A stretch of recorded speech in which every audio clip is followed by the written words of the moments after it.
ત્યાં જઈને કીધું મહારાજ મારી પાસે ઘોડી છે અને એક રાજાએ માગી છે અને રાજાએ કીધું છે કે ઘોડી મોકલી ગયો અને કે યુદ્ધ કરો, મારાથી કોઈ પણ સંજોગોમાં ઘોડી દેવાય એવું છે નહીં, માટે તમે મારા રાજા છો, હું તમારો ખંડિયો રાજા છું, તમારે મને આશરો દેવો પડે ને મારી હાટું તમારે યુદ્ધ કરવું પડે. ભીમ કે નામ દેની બીજું એમાં રાડ્યું હું નાખજો, કારણ કે ઘણા વર્ષથી ગદા હાવ પોરો ખાઈ ગયેલી ભીમની અને ખાઈ ખાઈને આડો ફાટેલો, બે ઠોહા મારી લીધા. નામ દેની એમાં સૈન્યની શું જરૂર છે? આગળ એક ગજા ભેગો ગોટો વાળી દો. બોલો કે કૃષ્ણ તારે વહેલા કહેવાય ભલા માણા.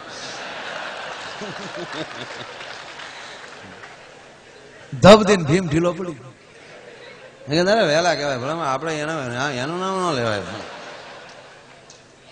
યુધિષ્ઠિર મહારાજ ધર્મરાજ એની આંખમાં આહુડા આવ્યા. રાજા આમાં હાથ જોડીને કીધું મારા બાપ એના હાહે તો અમે જીવીએ છીએ, એ અમારો બાપ છે. હું તો પ્રાર્થના કરીને કહું કે ઘરમાં ભાગવત ગીતા અને રામાયણ 3 ગ્રંથો રાખજો.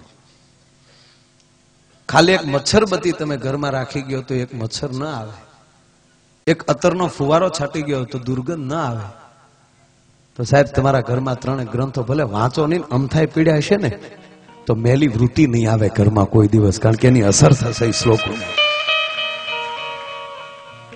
આજ પાલભાઈ ના ગૌશાળા ઘડીક બેઠા હતા, પાયલ ડ્રાઈવર, હું રાજી થયો ને અહીંયા સુરતમાં રહીને સાહેબ અહીંયા ગાયું રાખે છે પોતે. ફેર થઈ જાય ને તો ગાયું રાખજો, પછી કૃષ્ણ તમારા ઘરમાં તાણ નહીં પડવા દે, કારણ કે એની ગાયું એને બહુ વાલી છે સાહેબ. આજ ગૌશાળા માટે ભેગા થયા થાય એટલા પ્રસંગ. એટલે ધર્મરાજે હાથ જોડ્યા, બાપા એ અમારથી થઈ ન શકે. એટલે ઓલો માણસ પાછો ફર્યો અને બરોબર યમુનાને કાંઠે આવ્યો. એટલે રાજાએ નક્કી કર્યું કે હવે શું મારે મોઢું લઈને ત્યાં પાછું જવું, એટલે હવે મારા દેહનો ત્યાગ કરું, પછી ભલે કૃષ્ણ ઘોડી લઈ જાય. એટલે બરોબર યમુનાના કાંઠે લાકડા ખડકીને રાજા બળવાની તૈયારી કરે. એમાં અર્જુનનો દીકરો અભિમન્યુનો દીકરો મહારાજ પરીક્ષિત 5 વર્ષનો, એ 5 વર્ષનો જ્યાં નાઈન નીકળ્યો બારો, હરિયન ઘરેનો હોય, જેના ફળિયામાં કુંદર ફરે પછી એને વયની વાતું ન હોય, ઓલા કેહર બચાન કાગડા. એ 5 વર્ષના છોકરા કીધું કે ક્યાંનો છો? ફલાણા રાજા. ફલાણો રાજો મારું નામ છે. રાજાનું નામ ભૂલી ગયો. હા ભૂલી ગયો લે, નથી આવડતું તો કઈ. ગ્યાલવ તો નતું નામ, મને બરોબર એવું કઈક નામ છે, બરાબર નામ આવડે છે એના ઉપર લઈ થયું. વાત સાચી છે, બીજા નક્કી થયું ને તો તમને એમ થાય કે માયાભાઈ મળ્યા ગાબડા મારવા. પણ હવે 1 જ મિનિટનો પ્રસંગ સાંભળજો. એટલે એ પરીક્ષિતે આવી 5 વર્ષના છોકરાએ આવીને કીધું કે ભલે તું જે રાજા હોય પણ આ બળવાનું કારણ ક્યાંય ગયો છો? રાજાએ મને ના પાડી, એનો ખંડિયો રાજા છો, કૃષ્ણ સામે યુદ્ધ ન કરી શકે કોઈ, એટલે હું પણ કૃષ્ણ સામે ન લડી શકું, તો એની કરતા હું અહીંયા મારો દેહનો ત્યાગ કરું. અને તેથી 5 વર્ષના છોકરાને મોઢે મૂછ ન હોય. આ વાત એ માટે કરું છું કે અમુક વસ્તુ અમુક પાસે હોય સારી લાગે. 5 વર્ષના પરીક્ષિતે મૂછ ઉપર હાથ નાખ્યો હતો કે ક્ષત્રિયનો દીકરો છો, અભિમન્યુનો દીકરો છો, કૃષ્ણનો ભાણેજ થાવ.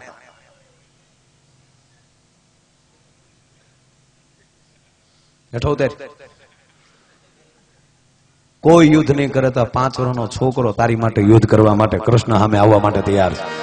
ઉતરે છો ખોખારા જીવાડી દે. રાજા કે ભાઈ હેઠો ઉતર, અભિમન્યુનો દીકરો પરીક્ષિત કે તો હોય હો ભાઈ, તો હોય થેલમાં થાય. રાજાને કે બે હેઠો, બે ઘડી કાંઈ કે પણ બે ની આગળ બધું થઈ જાય. ઘીનાઠામાં ઘી બે નૌકુ ગીરીમ ઘડી બે હામાં રમતા, એવું નતા કરતા. પણ આપણે ટાઈમ કાઢો તો મારે કઈક મૂકવું કે નહીં ક્યાંક એમ. એ 2 જણા બેઠા, જમવાનો ટાઈમ થયો એટલે ધર્મરાજ યુધિષ્ઠિરે એ ભીમસેન ને કીધું કે ભીમડા કા હા મોટા ભાઈ કે ઓલો શું ઓલું પ્રજા નાવા ગઈ કારું. મજા આવે. ગણપતિ હાવ નાના એવા હતા ને, ગણપતિ ભોળાનાથ આમ જોયા કરે.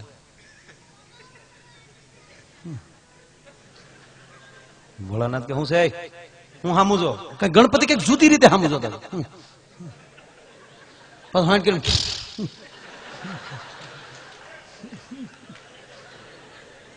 ભોળાનાથ નો મગજ હું છે એ ટાબરિયા કઈક નોખી જ રીતે જોતા ગણપતિ. ભોળાનાથ કે છે હું તારે ગણપતિ બોલ્યા મોઢું જોવો તો કાશમાં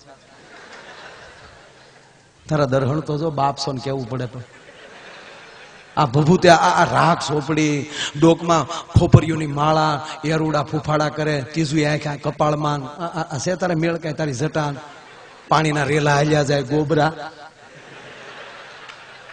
આ મારી માને તું ગમ્યો કેમ?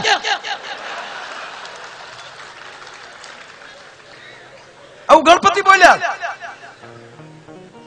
મારી માં બ્રહ્માંડ ભાડોદરી વિશ્વમાં એનાથી કોઈ રૂપાળું નહીં.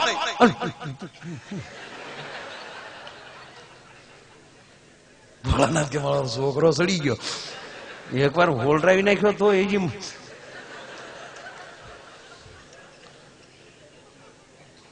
કે તું સાનો મને કે માર ખાય. એ કે માર્યો માર્યો એકવાર માર્યો મારી માએ કીધું ખજીવન કરીને હાકા થઈ ગયા છે કે નહીં? ભવાની નો દીકરો છો. મારી માં ભવાની ક્યાં મોઢું તો જો. પછી શંકર ભગવાન બોલ્યા બહુ સારું સાંભળ બેટા આવું રૂપ તારી માને ગમે છે ને એટલે આવો રહું છું બાકી મારાથી વિશ્વમાં કોઈ રૂપાળું ન હોય. આ રૂપ છે તારી માને ગમે છે એટલે એને રાજી રાખવા હાટું આવો રહું. એ તમે એવા રહેજો ઘરે હારા લાગો એમ એને ગોઠે એવા એને ગમે એવા રહેજો. ઘણા તો એને ગમે એવા રહેતા જ નથી.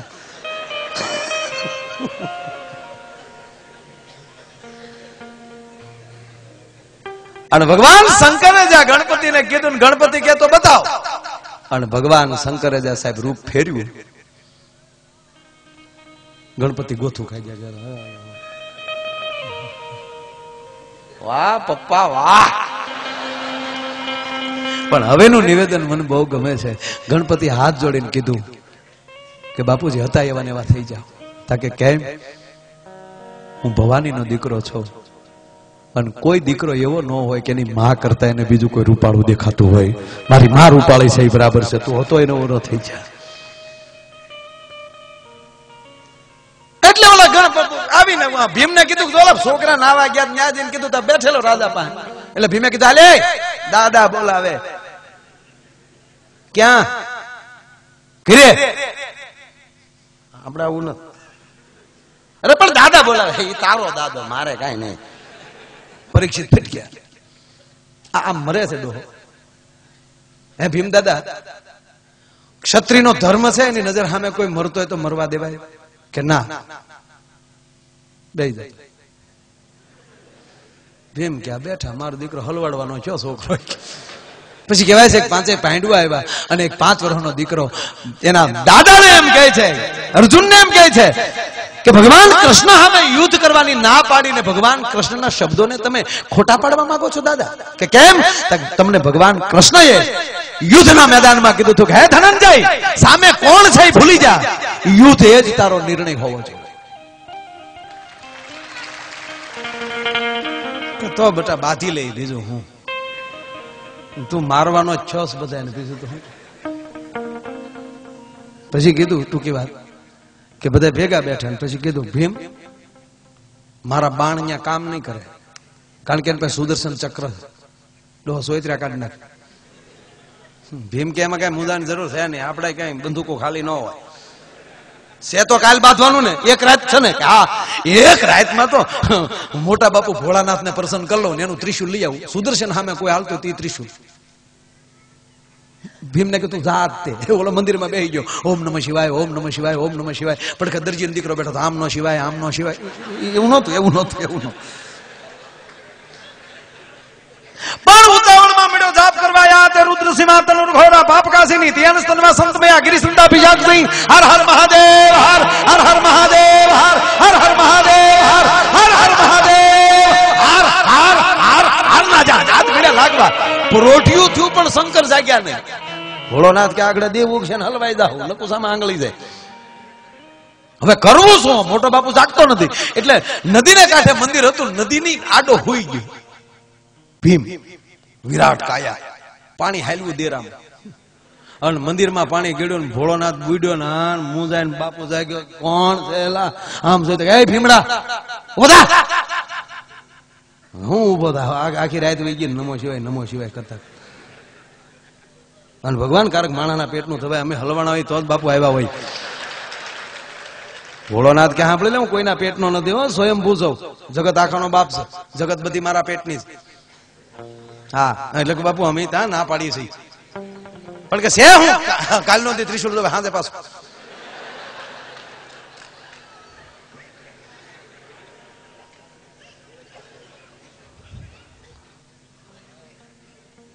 પણ કે બટા એમાં બાપુ નો કેવું પડે, માતાજી બેઠા જોન બિચારા કામ હોય તો જ છોકરો આવ્યો, નકર ભીમડો ખોટી રીતે આવે ને.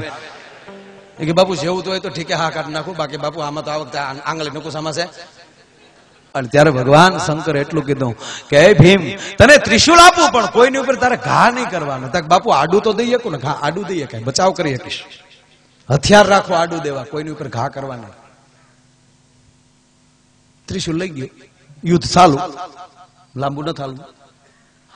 કૃષ્ણ બરોબર એમ કે અહીંયા બરોબર ફોજ લઈને આવી ગયા, અહીંયા પાંડવો ફોજ લઈને આવ્યા. એટલે ધર્મરાજાએ કીધું ભીમ તું બધાની પાછળ, કે કેમ કે મોટો બાપુ ખીજાઈ જાય, સુદર્શન વેતું મૂકે ત્યારે તું ત્રિશુલ નો ઘા કરી દેજે ને, તું આજનોથી ખાતો નહીં, તું ખા પછી તને ઊંઘ આવે. અહીંયા મેં બાજુ તું હુઈ જાય, તારો ડોહો સોયત્રા કાઢી નાખ.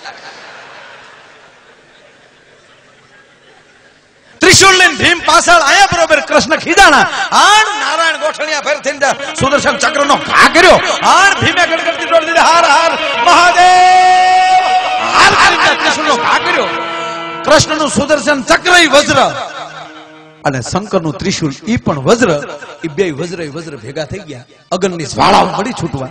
અહીંયા પાંડવ અને કૃષ્ણ બધા ભેગા થઈ ગયા. ભીમડા કે આમ તો બાપુ અમે તમારી હેઠે ક્યારે જાઓ, હા તમારે એમ કે તમે ભૂગા ના ના કે પણ એ મસ્કરી કરી આ બધા નિર્દોષ મરે કે ભાઈ આપણથી કઈ વળે નહીં, પાછું આપણે મોટા બાપુ ઘા કરતા આવડે.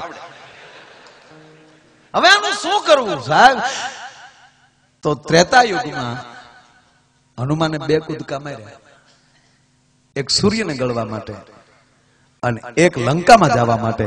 પણ કૃષ્ણ અવતારમાં હનુમાન ઘણા એમ કે કૂદ્યા નથી, એક સલાંગ કૃષ્ણ અવતારમાં દ્વાપર યુગમાં મારી. અને એ ક્યારે કે હવે આ 2 વજ્ર છે તો ત્રીજો વજ્ર હજલગ હનુમાન તું તો કાયમ બેઠો કાગડા. અને તેથી ભગવાન કૃષ્ણ એમ કહેવાય કે અર્જુનના રથની ધજામાલી નીચે ઉતારશે કે હનુમાન કે પ્રભુ હુકમ કે 2 વજ્રને છૂટા પાડવાના. તક લોટકી બાઈ સુડલો હાથમાં પહેર લે, એમ તારું સુદર્શન ચક્ર પહેર લો, અને શિવનો તો 11મો રુદ્ર છો, ટસલી આંગળે ત્રિશુલને રમાડતો વિજાવ.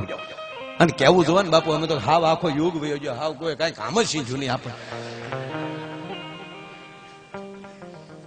પણ પ્રભુ એક વાત કે એક સુદર્શન, એક શંકરનું ત્રિશુલ અને ત્રીજો અંજનીનો જાયો, આ 3 વજ્ર ભેગા થઈ જાય અને એક આરે 3 વજ્ર ધરતીમાં આવે તો ધરતી રહાતાળ વહી જાય. મારે નીચે વજ્ર જોવે. ભીમ કે અડધો હાલે, ભીમ અડધો વજ્ર. અને હનુમાનજી 2 વસ્તુને લઈને જેમ ધરતી ઉપર આવતા હતા, અને ભીમ આડે પડખે હુતેલો, જે બાજુ વજ્ર હતો ત્યાં જ્યાં પગ અડ્યો તો 3.5 વજ્ર પૂરા થયા. અને ઓલી ઘોડી હતી કડાકો થઈને અપસરા થઈને આકાશમાં વહી ગઈ. આ બધા પેપ્સી પીને ઘરે વી આવી. મારો કહેવાનો અર્થ, એક નાના એવા હરાપે કચ્યાને ઘુમરા માર્યા છે, એવાનો વેણ કાઢો, કોઈના દિલને ઠેસ વાગે. હાથ વાર વિચારીને માણા બોલતો થઈ જાય. એમ આ યુગ છે એ ભાવનો યુગ છે, પ્રેમનો યુગ છે, હેતનો યુગ છે, ભક્તિનો યુગ છે, ભજનનો યુગ છે, દાતારીનો યુગ છે, વીરતાનો યુગ છે. અને એવી કઈ લહેર અને એવી મોજનો આવો રૂડો કાર્યક્રમ છે. ત્યારે કાર્યક્રમનો દોર આગળ વધારતા આ 2 ફાળા હું બોલી જાઉં છું, પણ જેને સાંભળવા એક જીવનનો લાવો છે એવા શ્રુતિ આહિરને વિનંતી કરું, તાળીના ગળાથી આપણે વધાવે. શ્રી શ્રુતિ આહિર. અને એ રજૂ થાય એ પેલા અહીંયા 2 નામ આવ્યા છે, રાજુભાઈ ગલ.